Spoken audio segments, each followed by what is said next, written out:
Bharatiya Janata party కొట్టాడింది కాబట్టి మేము పక్కా ఎవడు పైసలు ఇచ్చినా మేము ఓటేస్తామన్నారు. వాని పైసలు మాకెందుకు సార్ 3170 కొట్టేశారు, ఓట్లు ఇచ్చారు. అక్కడ మంది ఓకే, ఇక దాని తర్వాత ఏమైందో లేదు. కానీ మళ్ళీ అవకాశం వచ్చింది మేము. మా రిక్వెస్ట్ ఒకటే, ఇప్పుడు ఈ ప్రభుత్వం కూడా ఏం చేయని ప్రభుత్వం దగ్గర ఏం పైసలు ఇవ్వమంటారు, ఏమంటే కేసు అని తిడతాడు. అరే కేసీఆర్ 5 లక్షల కోట్లు అప్పు చేసిండనే ఈ ప్రభుత్వం మార్పు జరగలేదు, ఓట్లు ఇచ్చారు మీరు, అంతేనా కదా. కేసీఆర్ 5 లక్షల కోట్లు అప్పు చేసిండు, మేం చెప్పినాం. కాంగ్రెస్ పార్టీ కూడా ఎలక్షన్ కూడా చెప్పారు మార్పు జరగాలనుకున్నారు, మార్పు జరిపారు మీరు. ఓట్లు కాంగ్రెస్ పార్టీకి ఓటేశారు. మళ్ళీ ఇప్పుడు కాంగ్రెస్ పార్టీ కేసీఆర్ పేరు చెప్పి 5 లక్షల అప్పు కేసీఆర్ చేసిండు, 5 లక్షల అప్పు కేసీఆర్ చేసిండు, మేము జీతాలు ఇవ్వలేము, రిటర్న్ పైసలు ఇవ్వలేము, డిఏలు ఇవ్వలేము, ప్రమోషన్లు ఇవ్వలేము అని చెప్తే ఎవరు చెప్పుకోవాలి మరి? ఎవరికి సమస్య తీర్చేది ఎవరు? నువ్వు తీర్స్తానే నువ్వు వస్తావి. మళ్ళీ ఇప్పుడు కేసీఆర్ పేరు చెప్పి టైంపాస్ చేస్తే అంటే మేము సమస్యలు తీర్చలేము, ఉద్యోగులు ఉపాధ్యాయుల సమస్యలను మేము తీర్చలేవి కాంగ్రెస్ పార్టీ చెప్పకనే చెప్పింది చేతెత్తేసింది. ఇప్పుడు మేము మార్పు కోరుకుందామన్నా కూడా మీరు మారాల్సింది తప్ప మార్పు కోరుకున్నా వచ్చేయలేదు, పోయలేదు. 5 లక్షల కోట్లు అప్పు చేసిన వాస్తవం జరిగింది. కేసీఆర్ అట్లా చేసినా కదా, ముంచిండే కదా. ఫస్ట్ నాడు జీతాలు ఇస్తున్నారు, మీరు జీతాలు ఇస్తున్నారు. పెన్షన్ పైసలు, రిటైర్మెంట్ పైసలు కూడా పక్కా మీరు ఆఫీస్ వేసరికి రెడీ అన్నాడు. ఎటువైంది? ఇవాళ మీరు సమస్య గురించి మాట్లాడటం ఇవ్వలేరు.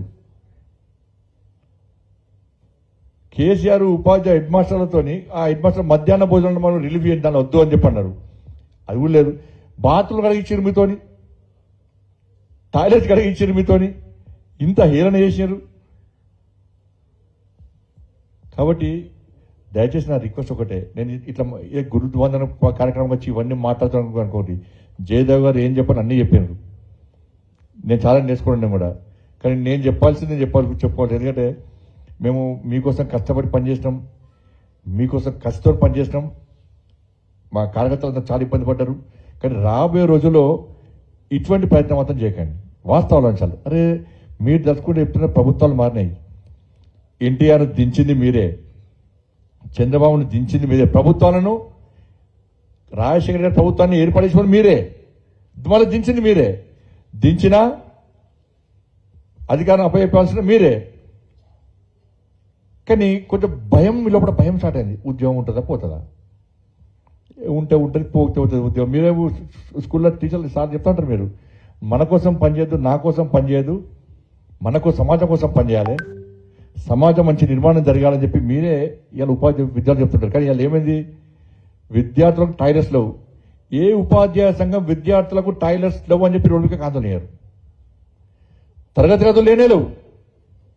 టీచర్లు ఉంటే పిల్లలు ఉండరు, పిల్లలు టీచర్లు ఉంటే గదులు ఉంటాయి, గదులుంటే ఊరుస్తాయి అవి. ఇలా ఏ ఉపాధ్యాయ సంఘం విద్యార్థుల గురించి మాట్లాడతలేరు, విద్యార్థుల సమస్యలు మాట్లాడలేదు. ప్రభుత్వం ఏం చేస్తుంది? విద్యార్థుల సమస్యల గురించి ఉపాధ్యాయ సంఘాలు మాట్లాడాయి. మరి ఎవరు మాట్లాడాలి విద్యార్థుల సమస్యల గురించి? విద్యార్థులు మిమ్మల్ని వస్తున్నారు పాఠశాలకు. మా సార్, మా టీచర్, నేను పాదయాత్ర చేస్తున్నాను, చాలా మంది విద్యార్థులు అనుకున్నా, నువ్వు ఏం కావాలనుకుంటున్నావు అంటే సార్ నేను టీచర్ కావాలనుకుంటున్నాను సార్. ఎందుకంటే మా స్కూల్లో టీచర్ చాలా మంచి సార్, మా స్కూల్లో సార్ చాలా మంచివాడు సార్, అందుకే నేను ఉపాధ్యాయుని కావాలనుకుంటున్నాను అంటున్నారు. అందుకే ఉపాధ్యాయుని కావాలనుకుంటున్నారు వాళ్ళు కూడా. కానీ అదే విద్యార్థుల సమస్యల గురించి ఏ ఉపాధ్యాయ సంఘం మాట్లాడతలేదు. ఏ ఉపాధ్యాయులు బాధపడుతున్నారు కావచ్చు, మీరు బాధపడితే ఎవరు తెలుస్తుంది మీ బాధ? అది కొట్టాడింది మేమే, అది కొట్టాడింది మేమే.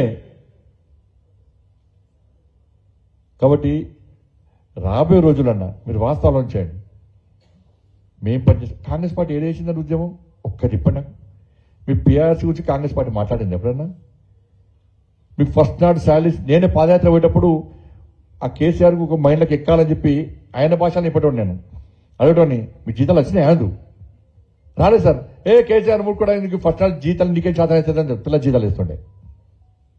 ఇవాళ కరీంనగర్ జిల్లాలో పోలీసు వాళ్ళకు 15 కోట్ల రూపాయలు బకాయిలు ఇవ్వాలి ఇవాళ పాపం పోలీసు వాళ్ళకు. దీని మీద మాట్లాడేది ప్రభుత్వం. ఈ బండి సంజయ్కి ఏ పోలీసు వాళ్ళు చెప్పారు, వాళ్ళ గనిమలు చెప్పారు, వాళ్ళ ఎవరు చెప్పారు, దాన్ని ఎంక్వైరీ చేస్తారు వాళ్ళు. ఈ మా గనిమల్లాగా ఎప్పుడో బంద్ చేసినారు, మాట్లాడే బంద్ చేశారు. కాబట్టి ఒకరు గుర్తుంచుకోండి, ఈ ప్రభుత్వం ఏం చేయలేదు, మీరు రాసి పెట్టుకోండి.